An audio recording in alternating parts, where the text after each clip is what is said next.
2 Chronicles 26. Uzziah, king of Judah. Then all the people of Judah took Uzziah, who was 16 years old, and made him king in place of his father Amaziah.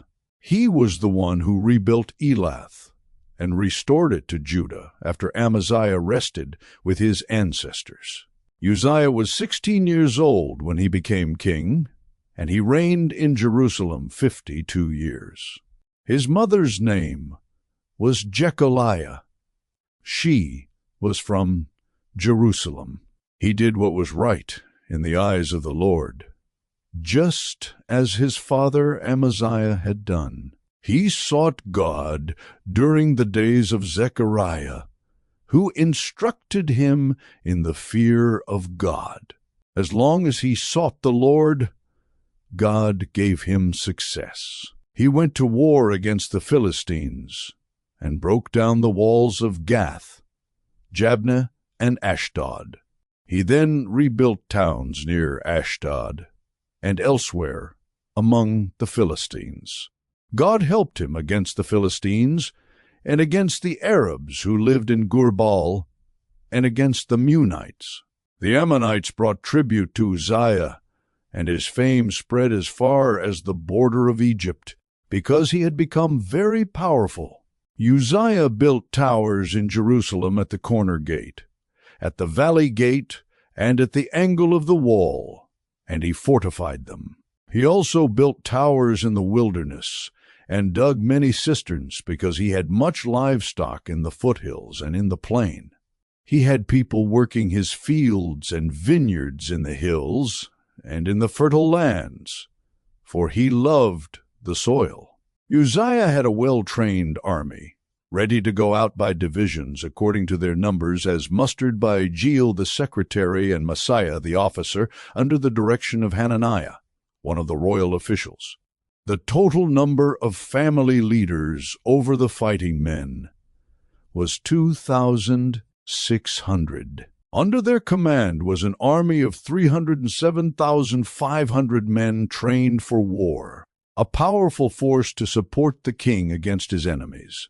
Uzziah provided shields, spears, helmets, coats of armor, bows, and slingstones for the entire army. In Jerusalem he made devices invented for use on the towers and on the corner defenses, so that soldiers could shoot arrows and hurl large stones from the walls.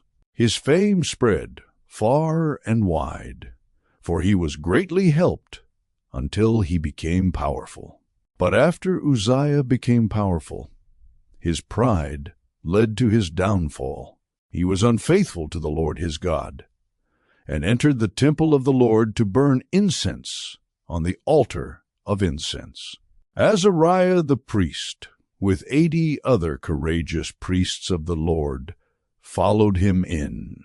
They confronted King Uzziah and said, "It is not right for you, Uzziah, to burn incense to the Lord. That is for the priests, the descendants of Aaron, who have been consecrated to burn incense.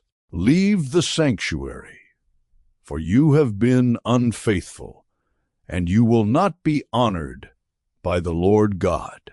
Uzziah, who had a censer in his hand, ready to burn incense, became angry. While he was raging at the priests in their presence before the incense altar in the Lord's temple, leprosy broke out on his forehead. When Azariah, the chief priest, and all the other priests looked at him, they saw that he had leprosy on his forehead. So they hurried him out. Indeed, he himself was eager to leave, because the Lord had afflicted him. King Uzziah had leprosy until the day he died. He lived in a separate house, leprous and banned from the temple of the Lord. Jotham his son had charge of the palace and governed the people of the land. The other events of Uzziah's reign, from beginning to end, are recorded by the prophet Isaiah, son of Amoz.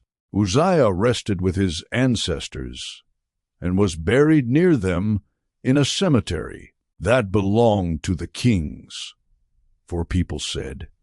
He had leprosy, and Jotham his son succeeded him as king.